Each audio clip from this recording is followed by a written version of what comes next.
Hi, my name is Rocco Beatrice. I'm the Managing Director for Estate Street Partners, and I'm a certified Medicaid planner. The subject is Medicaid, the nursing home. Who's going to pay for the nursing home cost? At $5,000 to $10,000 to $12,000 a month, if you have any assets, they're going to be depleted pretty fast. Now here's the problem with that I have personally. Let's say you have $100,000 and you're married.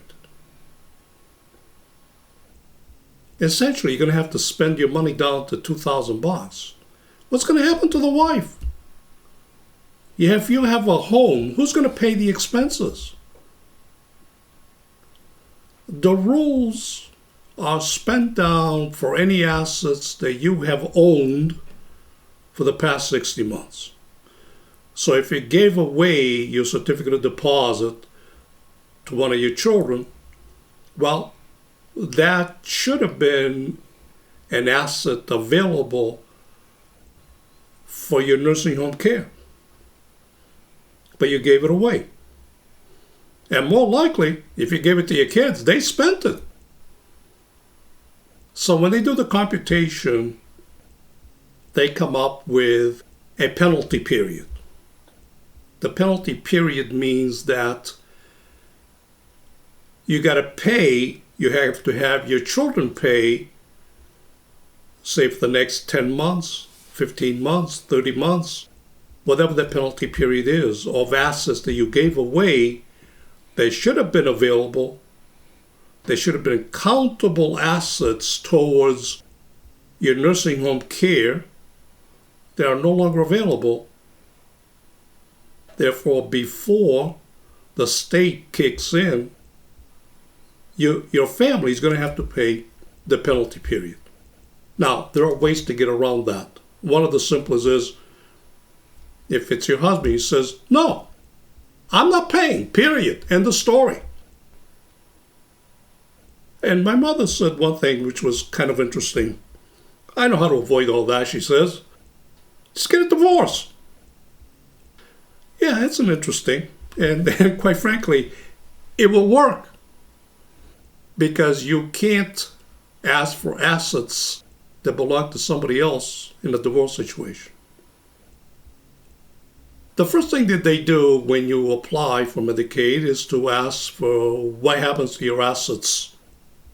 And they're going to come up with countable assets.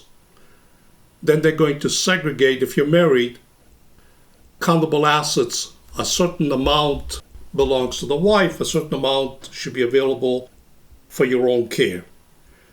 They look at your sources of revenue, so your pension, your individual retirement account, your stock dividends, interest, and so forth. Those are countable assets available for nursing home care.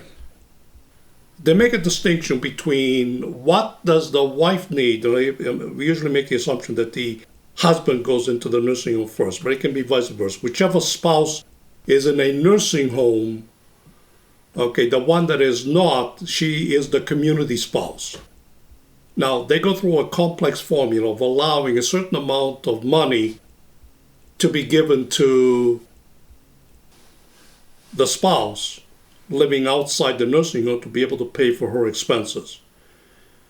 But essentially what happens is this. The state is going to tell you how your wife is going to live, how the community spouse is going to live, and what resources they're going to take to pay for the nursing home care. Now, certain assets are excluded, but they're not excluded, like your personal residence.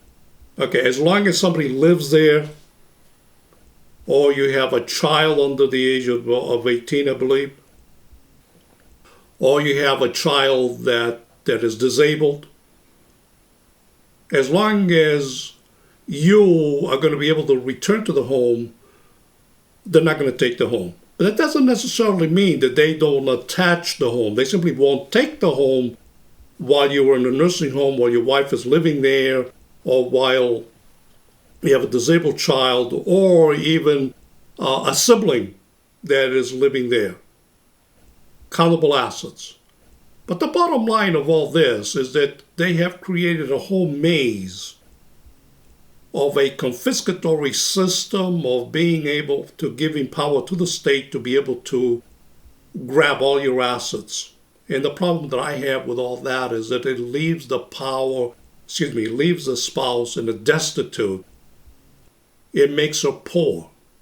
And they control exactly how you're going to live, how she's going to live. I find that to be impractical.